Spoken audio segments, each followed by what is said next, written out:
அபயம் அபயம் கந்தா அபயமென்றலறுகிறேன், அமைதியை வேண்டி அருமுகா வா வென்றேன். உன் துணை வேண்டினேன் உமையவள் குமரா கேள், அச்சம் அகற்றிடுவாய் அமைதியை தந்திடுவாய். வேண்டியதும் அருளே அருள்வதும் கடனேயாம் உன்னருளாலே, உன் தாழ் வணங்கிட்டேன் அட்டமா சித்திகளை அடியனுக்கருளிடப்பா, அஜபை வழியிலே அசையாமல் இருத்திவிடு. சித்தர்கள் போற்றிடும் ஞான சித்தியும் தந்துவிடு, சிவானந்தத்தேனில் திளைத்திடவே செய்துவிடு.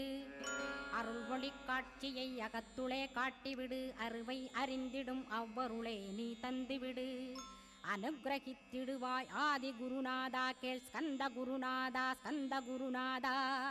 தத்துவம் மறந்து தன்னையும் நான் மறந்து, நல்லதும் கெட்டதும் நான் என்பதும் மறந்து, பாவ புண்ணியத்தோடு பரலோகம்